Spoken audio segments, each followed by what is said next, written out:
Life has a way of throwing unimaginable challenges at us, testing our strength and resilience. In today's story, we follow Emily, a young woman who faced the unthinkable, 5 years in a coma and the unimaginable betrayal of those she trusted. But through the darkness, Emily finds the courage to rise, uncover the truth, and reclaim her life. This is a story of survival, justice, and the power of love and support. Subscribe to our channel to begin today's story on Life Stories, and don't miss the powerful journey of hope and healing that awaits. The streetlights glowed softly in the night, their light reflecting off the puddles that still lingered after the afternoon rain. It was a quiet evening, the kind that invited reflection and stillness, a rare moment of peace. Emily had just finished her notes for the day and was walking home, her mind filled with thoughts of the future, thoughts of graduating, her dreams, and the new chapter of her life that awaited her. But fate had other plans. In an instant, the world around her changed. The sharp screech of tires, the blinding headlights of an oncoming truck, and then, nothing. She had no time to scream. She only had time to feel the immense force of the vehicle as it collided with her, throwing her body through the air like a rag doll. The pain was searing, her head crashing against the cold pavement, and everything faded into darkness. The world was silent, save for the rhythmic beeping of the machines around her. "Emily, where is my daughter?" Maria, her mother, screamed in desperation, running into the emergency room. Her face was a mixture of fear and anguish as she gripped her husband's hand tightly. Dr. Benjamin, the lead physician, stopped them at the door, his voice calm but laced with the weight of grim news. "We've done everything we could. She survived, but her condition is extremely critical." Maria's heart sank. "What do you mean? She's going to be okay, right?" Her voice cracked, the hope in her words a fragile thread holding her together. Dr. Benjamin hesitated. "We can't be certain. She's in a deep coma, and we don't know when, or if, she'll wake up." It felt as if the world had stopped spinning for Maria. The hospital became a blur, filled with the hushed tones of visiting friends, the sterile smell of antiseptic, and the steady ticking of time that seemed to drag on endlessly. Days turned into weeks. Visitors came, and slowly, they went. Emily's best friend, Claire, came by every week, but the others slowly stopped visiting. The exhaustion of waiting had begun to take its toll on everyone. Even Maria and her husband, who had remained by Emily's side relentlessly. Maria would often whisper to her daughter, sitting by the bed, her hand resting gently on Emily's cold, unmoving one, "My love, when will you wake up?" But there was no response. Just the soft beeping of the monitors, marking the passage of time. Then, one fateful day, as Maria sat alone in the quiet hospital room, a nurse named Valerie, an experienced and diligent member of the hospital staff, made her usual rounds. As she checked on Emily, she noticed something unusual. At first, it was a subtle change. Something didn't feel right. Her hand instinctively moved to the blanket that covered Emily's body. It was larger than normal. Confused, she gently pulled the blanket back. Her eyes widened in shock. Emily's stomach was visibly enlarged. Valerie's mind raced. She couldn't believe what she was seeing. This was impossible. How could this be? The young woman had been in a coma for 5 years. How could she be pregnant? Her heart pounded as she quickly called Dr. Andrew, the on-call doctor for the night shift. "Dr. Andrew, you need to come to room 306 immediately. Something's wrong." Dr. Andrew arrived in. After a brief examination, his face grew pale. He didn't say a word at first, but his expression spoke volumes. "We need to run tests right away," he muttered, urgency creeping into his voice. The next morning, Maria was still sitting outside Emily's room, exhaustion and worry weighing heavily on her. Dr. Benjamin approached her, his face somber. "Maria, we need to talk." Panic gripped her. "What's wrong? What's happened to my daughter?" Dr. Benjamin paused, gathering his words carefully. "The tests, they've shown that Emily is pregnant. She's been pregnant for about 6 months." Maria froze. the air seeming to leave her lungs. No, that's impossible. She's been in a coma for 5 years. How? The doctor could only shake his head. We don't know. We're still investigating. Tears welled up in Maria's eyes as she clutched her daughter's hand. Who did this to her? Who could have done this? The grief was so overwhelming that it felt like it could consume her whole. As the days went by, the news spread like wildfire through the hospital. Nurses whispered in hushed tones, disbelief and shock written across their faces. How could someone in a coma for 5 years get pregnant, they asked. But the truth was more horrifying than anyone could have imagined. The investigation revealed that someone in the hospital had been abusing Emily during her unconscious state. It wasn't long before the police arrived at the hospital, demanding to know who had access to Emily's room. As Maria sat there, her heart aching, her daughter's condition growing ever more difficult to comprehend, she made a vow, no matter what it took, she would find out who had done this to her precious girl. She would make them pay. The days following the discovery felt like a blur. Emily's pregnancy sent shockwaves through everyone at St. Joseph's Hospital. But the sense of disbelief only grew as the investigation began to unfold. Maria was consumed with one thought. Who had done this to her daughter? The pain of knowing Emily had been violated while unconscious, unable to fight back, was unbearable. But the thought that someone in the very hospital that had cared for her could be responsible made her feel both betrayed and helpless. The police arrived in a matter of hours. 2 detectives, Samuel and James, walked through the doors of St. Joseph's, their presence stern and commanding. Maria's heart pounded in her chest as she saw them enter Emily's room. She tried to remain calm, but the questions swirling in her mind were suffocating. How could anyone do something like this? Who would hurt her daughter this way? Maria, we need to speak with everyone who had access to Emily's room. Detective Samuel said, his voice authoritative yet kind. The list of suspects is long, but we need to start somewhere. Maria nodded, her hands trembling as she clutched her daughter's hand. Everyone, every doctor, every nurse.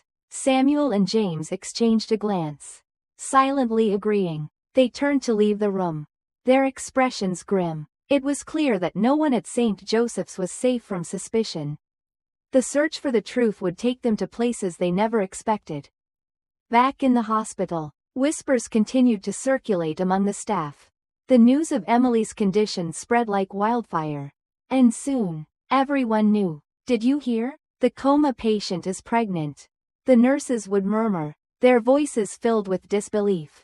How could it happen? How could she be pregnant after 5 years in a coma? Despite the shock, a sense of unease settled over the hospital. And for some, a chilling suspicion lingered. Among those who had worked with Emily, one name began to emerge, Thomas. He was a well-respected physician. But there was something about him that made some of the staff uncomfortable. He was always careful, always meticulous. But too many odd coincidences seemed to follow him. Nurse Valerie, who had been working at the hospital for years, couldn't shake the feeling that something wasn't right. Valerie had been on the night shift the day the discovery was made. She had seen Dr. Thomas enter Emily's room late at night, something that didn't sit well with her. She'd brushed it off as nothing more than routine checks. But as the investigation progressed, she began to feel a nagging sense of guilt. Could he have been the one? Could he have taken advantage of his position? The thought made her stomach turn. The investigation grew more intense. Detective James gathered the medical staff in a meeting room. His tone was firm as he addressed the group. We are investigating a serious crime. Emily has been in a coma for 5 years. And she is now 6 months pregnant. The only possible explanation is that someone in this hospital abused her while she was unconscious. The room fell silent. The shock was palpable, but so was the fear. No one wanted to believe it. Yet they all knew the truth was staring them in the face. Someone was guilty. Valerie stood up, her voice shaking. If this happened under our noses, if someone did this, we all failed her. We failed Emily. Samuel's voice was calm, but there was no mistaking the determination in his eyes. We're not going to let this go. No one gets away with this. The staff exchanged nervous glances. But no one spoke. The tension in the room was thick, heavy with the weight of their own guilt and fear. As the investigation continued, a list of those with access to Emily's room was compiled. Dr. Thomas was at the top of that list. But no one had concrete evidence yet. The suspicion alone was not enough to bring him in for questioning. For now, the search continued, but the question still lingered in the air. Who had done this to Emily? And when would they find out the truth? Maria, sitting by her daughter's side, felt like her heart had shattered into 1,000 pieces. She had always been so proud of Emily, her strength, her kindness, her determination, and now, all of that was tainted. She couldn't protect her daughter from the horrors of the world, and the thought of the one person who had taken advantage of her daughter's vulnerability was enough to make her sick. But she couldn't give up. She wouldn't, no matter how painful, no matter how long it took. She was going to find out who had done this and make sure they paid for their crimes. Weeks passed, and the investigation at St. Joseph's Hospital seemed to be at a standstill. Though Dr. Thomas remained the primary suspect, there was still no concrete evidence to confirm the horrifying truth. The whispers in the hospital corridors grew louder, with some nurses, like Valerie, beginning to voice their concerns about the doctor's suspicious behavior. But the fear of retribution kept most of them silent. Still, the pressure to uncover the truth only intensified, and Maria's desperation reached its peak. One afternoon, as Maria sat beside Emily's bed, she noticed the subtle changes in her daughter's condition. Emily's heart rate had improved slightly, and there was a faint change in her breathing. It wasn't much, but it was something. Maria clung to this tiny glimmer of hope, hoping against hope that her daughter would wake up, even if only to bear witness to the justice she so desperately needed.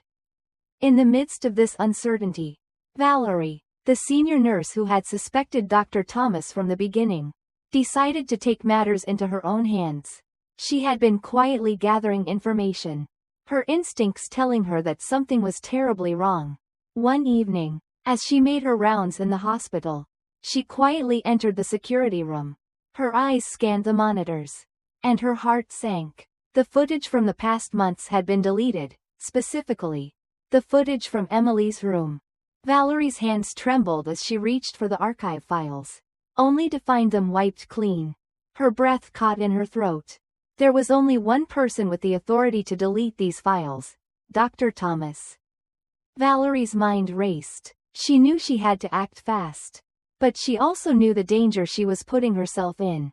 She quickly took a picture of the deleted files screen and sent it to the police.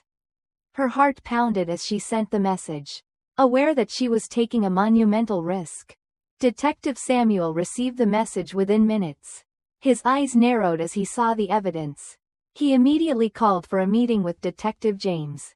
"We have him," Samuel said, his voice filled with resolve. "We need to move fast." They knew that they couldn't wait any longer. The evidence was mounting, and they were running out of time. Samuel was determined to make sure Dr. Thomas would pay for his crimes. The next step was crucial. He needed to get a DNA test done on Emily's baby to confirm who the father was. It was the final piece of the puzzle, and it was a step they couldn't afford to delay. The following day, a team of doctors arrived at Emily's room, carefully collecting samples for the DNA test. Maria watched from the corner of the room, her heart in her throat. She could hardly breathe, afraid of what the results would reveal, but also desperately needing the confirmation that would finally give her some answers. Hours later, the results came in. Detective James stood in the hospital lobby, holding the envelope containing the DNA test. His hands shook slightly as he opened it, his heart sinking as he read the name listed under the biological father. Dr. Thomas, James muttered under his breath, his fists clenched in anger. Maria, who had been waiting anxiously in the hospital room, looked up as Detective James entered. The look on his face told her everything. The truth was finally out, with the DNA test confirming that Dr. Thomas was the father of Emily's child. The next step was to arrest him. But they knew it wouldn't be easy. Dr. Thomas was cunning and had covered his tracks well. They would need more than just the DNA to make an arrest that would stick. They needed more witnesses, more evidence, anything that could help convict him. As the investigation gathered steam, Valerie's quiet courage became a beacon of hope for everyone involved. She had risked everything to uncover the truth, and now it was up to Maria, Emily, and the police to ensure that Dr. Thomas could never harm another person again. But even as the truth began to surface, Maria couldn't help but feel the weight of the years that had been stolen from her daughter. 5 years of pain, silence, and suffering. She had always been so proud of Emily's strength. And now, more than ever, she vowed to make sure her daughter's voice would be heard. Justice was within their grasp. But Maria knew that the road ahead would still be long and painful. Emily had to wake up. She had to witness the justice that was coming. And most importantly, she had to know that her mother would never stop fighting for her. After all the pain, the lies, and the anguish, Emily finally had the justice she deserved. Dr. Thomas was arrested and sentenced to life in prison for his crimes. The courtroom had erupted in applause as the verdict was read. But it wasn't the applause that gave Maria comfort. It was the knowledge that her daughter's suffering would not go unnoticed. That the truth had finally come to light. But even as justice was served, the journey for Emily had only just begun.